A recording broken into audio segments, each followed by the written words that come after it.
अस्सलाम वालेकुम साइटेरियंस, मैं हारिस अज़मी प्रोफेशनल एस्ट्रोलॉजर आपकी खिदमत में हाज़िर हूँ एक बेहतरीन एस्ट्रोलॉजिकल इवेंट्स की गुड न्यूज़ लेकर। पिछला हफ्ता हमने मिस क्या किया, स्किप किया। हम लोग उस हफ्ते जो लॉन्ग टर्म प्लैनेट्स है उस पर रिसर्च कर रहे थे, बट पिछले हफ्ते मार्स नाम का एक प्लैनेट है जो आपके फर्स्ट एंगल पर आ चुका है। That is so positive. उसकी भी खबर मैं इसी वीक में शामिल करूँगा। ये वीक जो इस वीडियो में बयान करने वाला हूँ, ये 19 दिसंबर से 25 दिसंबर के दरमियानी और फुल ऑफ बिजीनेस, पूरी मसरूफियत रहेगी आपको। 19 तारीख को वीनस रेट्रोग्रेड हो जाएगा, this is not a good news, और आपके सेकंड एंगल पर रेट्रोग्रेड होगा। 21 तारीख को सूरज आपके सेकंड एंगल पर, that is very good news. इसकी वजह से आपकी मटेरियल साइड बहुत इंक्रीज़ करेगी, तफसील अभी बयान करूँगा। मरकरी 12 दिसंबर से ही आपके सेकंड एंगल पर है, that is a very good news. सूरज के साथ मिलकर वो गैर मामूली परफॉर्मेंसेस करेगा। 19 दिसंबर को पूरा चांद भी होगा, और पूरा चांद आपके लिए 7th एंगल पर होगा, that is another good news. So सिर्फ वीनस की रेट्रोग्रेशन एक बैड न्यूज़ है, बाकी सारी खबरें बहुत अच्छी हैं, और वो भी bad news, severe bad news नहीं है। चीज़ें आपके लिए फेवरेबल होंगी, सब तफसील बयान करता हूँ। पहले वो पिछले हफ्ते की खबर जो 13 दिसंबर को हुई थी, उस हफ्ते हमने वीडियो नहीं दी। वीनस आपके मार्स आपके पहले घर में आ गया। मार्स एक फायर नेचर प्लैनेट है and you are a fiery star. दोनों का आपस में आमेजिश आपके ग्रोथ की वजह बनेगी, आइडियाज़ की वजह बनेगी, अट्रैक्शंस की वजह बनेगी, ब्रेवरी की वजह बनेगी। एंड आपके लिए वो 12th एंगल का रिप्रेजेंटेटिव है। आप एनिमीज़ को, अपोजिशन को, नेगेटिविटीज़ को, फियर्स को, ग्लूमीनेस को रिपेल कर सकेंगे। डर को, खौफ को, ये सब चीज़ें अपनी ज़ात से धकेल पाएंगे and you become the centre of attraction. लोग आपके बारे में अच्छा सोचेंगे, आप लोगों की वेलफेयर की प्लानिंग करेंगे, परफॉर्म करने में मज़ा आएगा। मार्स यहाँ पर 6 से 7 हफ्ते रहेगा। फिर ये आपके 5th एंगल का रिप्रेजेंटेटिव है। डायरेक्ट एडवांटेज तो ये है, पर्सनैलिटी इंक्रीज़ करेगी, करेज इंक्रीज़ करेगी, अट्रैक्शन बढ़ेंगे, ये सब डायरेक्ट एडवांटेज। इनडायरेक्ट आप एनिमीज़ को रिपेल कर सकेंगे, अपोजिशन को रिपेल कर सकेंगे, छुपी हुई साजिशों का मुकाबला कर सकेंगे, लेग पुलर्स से बच सकेंगे, और अपनी बुरी आदतों पे भी कंट्रोल कर सकेंगे। तीसरा फ़ायदा क्या? It is representative of your 5th angle. And जब भी कभी मार्स अच्छा होगा, आपकी डील्स बनना शुरू हो जाएंगी। जब भी कभी मार्स अच्छा होगा, आपके यहाँ रोमांटिक अचीवमेंट्स होंगी। जब भी कभी मार्स अच्छा होगा, आप कंपटीशंस जीतने लगेंगे। जब भी कभी मार्स अच्छा होगा, आपकी सेहत बनने लगेगी। जब भी कभी मार्स अच्छा होगा, आप वेलफेयर के, एजुकेशन के एंड कारोबारी नौयत के डिसीजन ब्रेवली लेना शुरू कर देंगे, रिस्क टेकिंग करना शुरू कर देंगे। तो मार्स अच्छा होने लगा 7 हफ्तों के लिए। So you are ready for the take off in the material side specially. तो ये पिछले हफ्ते की खबरें थी जो मैंने फटाफट 2-4 जुमलों में बयान कर दी। इस हफ्ते क्या है? सबसे पहली खबर तो 19 तारीख को आएगी, वीनस रेट्रोग्रेड हो जाएगा। That is not a good news. Venus अगर रेट्रोग्रेड हो जाए तो इसका वाज़ेह मतलब ये हुआ कि जो आपकी जज्बाती कैफियत हैं, लव इमोशंस हैं, उसमें कुछ कमी आएगी। एंड वो आपके सेकंड एंगल पर रेट्रोग्रेड होने लगा है, और यहाँ पर वो काफ़ी लंबा रहने वाला है। अभी रेट्रोग्रेड होने का मतलब है जितना वो आगे को गया था, अब उतना ही पीछे को आएगा। 28 जनवरी तक रेट्रोग्रेड रहेगा, फिर डायरेक्ट होगा, फिर आगे को जाना शुरू होगा, और तकरीबन मार्च की कुछ तारीखों तक अब वो आपके सेकंड एंगल पर ही चक्कर काटता रहेगा, कभी आगे कभी पीछे।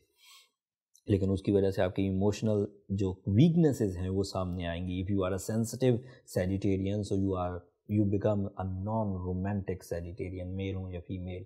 ज़्यादा कंप्लेंट्स उठेंगी इमोशनल सिकनेस की वजह से, मौसमों से, हुकूमतों से, रिश्तों से शिकायतें बढ़ने लगेंगी, शक पैदा होगा, हार्श टॉक होगी। But these are the possibility. And ये जितनी भी मैंने पेशन गोई की हैं, ये बाय द बुक हैं, एस्ट्रोलॉजिकली ऐसा ही होता है। बट ऐसा होगा नहीं। होगा क्यों नहीं? क्योंकि जिस एंगल पर ये रेट्रोग्रेड हुआ है, उस एंगल पर 2 पावरफुल प्लैनेट ऑलरेडी आपको सपोर्ट करने के लिए मौजूद हैं, जो इसकी रेट्रोग्रेशन को बहुत हद तक बैलेंस कर देंगे। अगर आप एक एवरेज सैजिटेरियस भी हैं तो बच जाएंगे, बट अगर बिलो एवरेज सैजिटेरियस हैं, फिर आप फंसेंगे, फिर आप अपने रिश्ते बर्बाद कर बैठेंगे, फिर आप अपना मूड स्विंग करेंगे, फिर गुस्से आएंगे, फिर शिकायतें पैदा होंगी। बट अगर आप एक एवरेज सैजिटेरियस हैं तो सूरज आपको सपोर्ट करेगा, सेकंड एंगल पर है।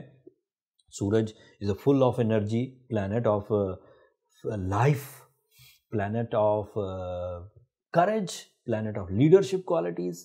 एंड सूरज का सेकंड एंगल पर आना साल में एक दफ़ा होता है, और सेकंड एंगल पर आकर बहुत ताकतवर परफॉर्मेंस देता है। मटीरियल एडवांटेजेस, जॉब का मिलना, फोर्सेस को ज्वाइन करने की abilities, competitions, extra ordinary courage, accuracy in your plans, ये सब। एंड फिर मरकरी भी इसी एंगल पर, that is your genius ability, that is your magical vocal ability, that is your public image, that is your concentration, that is your accurate planning. तो planning भी मौजूद हो, सूरज भी अपनी करेज दे रहा हो, तो वीनस कवर हो जाएगा। फिर अगली बात सुनिए कि जो मरकरी जब भी सेकंड एंगल पर हो तो आपका सेवन्थ एंगल अच्छा हो जाता है। Seventh angle means your life partnership. Seventh angle का रिप्रेजेंटेटिव है मरकरी आपके लिए, और वो सूर्य के साथ बहुत अच्छा है। तो वीनस ने जो कमियां देनी थी वो रिश्तेदारी में ही तो देनी थी, लेकिन मरकरी वहाँ पर अच्छा हो जाने से रिश्तेदारी की जो कमजोरियां वीनस से पैदा हो सकती थी वो मरकरी कवर कर देगा। तो आपको लीस्ट रिस्क है। अगर आप मरीज़ नहीं हैं, अगर आप इमोशनली सिक नहीं हैं, अगर आप एंग्जाइटी के पेशेंट नहीं हैं, तो आपके यहाँ रोमांटिक प्रॉब्लम्स नहीं आने वाली, वो मरकरी कवर कर देगा। एंड मरकरी और सन अगर इकट्ठे हो जाएं तो मरकरी अच्छे होने की वजह से आपके कैरियर फैक्टर में भी डेवलपमेंट आती है, जैसे मल्टीटास्किंग, जैसे big plans with high vision, long lasting and high rewards आने के चांसेस हैं। एंड सूरज अगर अच्छा हो जाए तो इसकी वजह से ये नाइन्थ एंगल का भी रिप्रेजेंटेड डायरेक्ट सेकंड में है, माली फायदे देगा, job, increments, respect and authorities, ये सेकंड एंगल एडवांटेजेस है। और इसकी वजह से नाइन्थ एंगल एडवांटेजेस मिलेंगे, higher education, overseas travelling, dual nationality, relation with the elder ones, ये अच्छे होंगे। एंड ओबीडियंस भी आपके अंदर बढ़ेगी, मतलब फर्माबरदारी का पहलू इंक्रीज करेगा। फुल मून आपके सेवन्थ एंगल पर होगा। This is an other emotional booster for the seventh angle. Seventh angle is angle of life partner, angle of business partnership, angle of propose करना, प्रपोजल एक्सेप्ट करना, निकाह करना, मंगनी करना, तो वहाँ पर भी बहुत अच्छा है। तो 19 तारीख को चाहे वीनस रेट्रोग्रेड भी हो जाए तब भी फुल मून होने की वजह से आपको 19, 20 और 21 तारीखें अच्छी मिलेंगी। बट उसके बाद फिर कमज़ोर होंगी। तो अगर आप अपने इवेंट्स को थोड़ा डिले कर सकते हैं, अच्छी बात है। अगर डिले नहीं कर सकते तो बीइंग अ सैजिटेरियन ब्लू सफ़ार पहनिए, सूर्य शम्स पढ़िए, वो रिकवर कर देगा। वो दोनों रेमेडीज़ रिकवर कर देंगी इसको, वीनस की कमज़ोरी को। बट अगर आप सेंसिटिव टाइप के रोमांटिक सैजिटेरियस हैं, गुस्सा बहुत आता है, मूड स्विंग बहुत होता है, और अपने प्यारों पे ही ज़्यादा गुस्सा आता है। कुलीग्स के साथ या दीगर दोस्तों के साथ आप ठीक रहते हैं, लेकिन जब घर आते हैं तो आप हाउस वाइफ्स के साथ या फिर अपने जो मोहब्बत करने वाले उनके साथ लड़ते ही रहते हैं। तो दैट मीन्स कि आप किसी एक साइड पर ज़्यादा सेंसिटिव है। उस सेंसिटिविटी को फिर आप सिर्फ ये जो सूर्य शम्स है और ये जो ब्लू सफ़ायर है इससे कवर नहीं कर पाएंगे। फिर आपको अपनी सेंसिटिविटी के कॉजेज़ चेक करने चाहिए।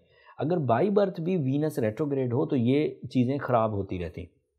उसको डायग्नोस करने के लिए ये जो बर्थ चार्ट कैलकुलेशंस है, ये बहुत अच्छा फार्मूला है। बर्थ चार्ट कैलकुलेशंस अगर करवा ली जाएँ तो इससे चीज़ पता भी लग जाती है, सॉल्यूशंस भी पता चल जाते हैं। नंबर ये नीचे चलते रहते हैं, आप इन पर रब्ता करके अपने लिए टाइम ले सकते हैं सैजिटेरियन। मुझे अभी बहुत सारी बातें बतानी थी, लेकिन वीडियो को लंबा नहीं करना चाहता हूँ। मुझे अभी शॉर्ट टर्म प्लैनेट्स पर रिसर्चेज आपकी खिदमत में पेश करनी है, वो एक अदर हैक्टिक शेड्यूल है। दुआ करिए कि हम लोग फिट एंड फाइन रहें ताकि सब जो एस्ट्रोलॉजिकल इवेंट अगले कुछ दिनों में आने वाले हैं वो आपकी खिदमत में पेश करें। ये जितनी भी नेमतें आपको सेकंड हाउस में मिली हैं, इस साल में एक ही दफ़ा मिलनी थी। ये माली हालात में बहुत इस्तेहकाम ले आएंगी।